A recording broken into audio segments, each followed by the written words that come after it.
Hi, I'm Melina McDonald and welcome to my kitchen again. So earlier today I was talking about the gua sha wash and what to do cleaning your body. Then I was talking about what to put on your body. Now we want to talk about what to put into your body. So I'm going to give you some quick tips in regards to doing a water fast. Now I did a 3-day water fast probably about, the last one was maybe 5 months ago, 4 or 5 months ago.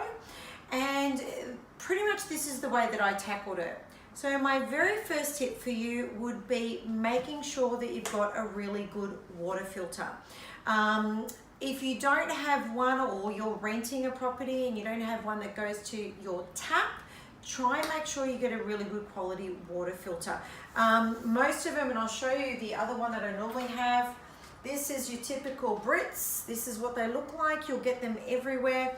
But I've actually recently invested in getting this particular one because it has a 6-system filter in it. Now the reason why I'm suggesting when you're doing a water fast of making sure that your water is properly filtered is you want to make sure it's got a neutral pH balance. Water that comes out of our taps is full of fluoride, and fluoride causes a lot of problems within your body. It also causes problems within your brain because it affects the pineal gland. And I will be making sure that I put some information up about what to do in regards to clearing that up, and you find that it clears up your mind. So first of all, get a good water filter. Second of all, I now drink a majority of my drinks through glass bottles.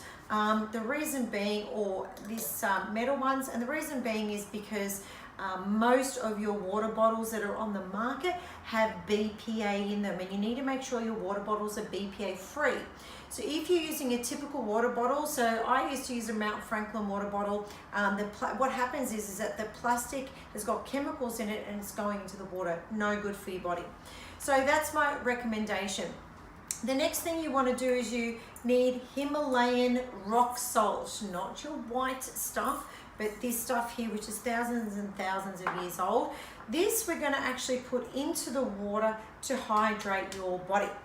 Okay, and I use apple cider vinegar also in my water day to day anyway. So here we go. This is what you need to do. When you're doing a 3-day water fast, my first tip to you guys would be take the 3 days off and don't really make any plans other than looking after yourself, okay?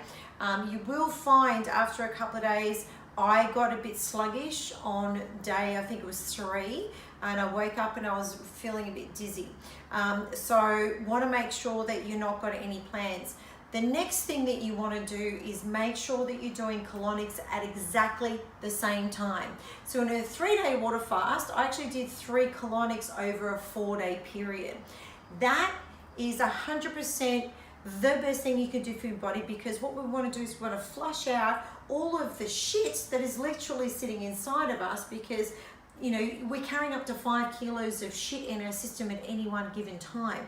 And we think because we go every day we might be regular, but you'll find that once you go to the colonics and they explain how it works, that you'll have shit that's actually been stuck, you know, inside you, and it could be for years. It's never fully moved its way through. So what happens is some items will go past it and it'll keep coming down, but the other stuff is still stuck in there. So we want to flush your body completely out. So colonics. The next thing is do not watch normal TV.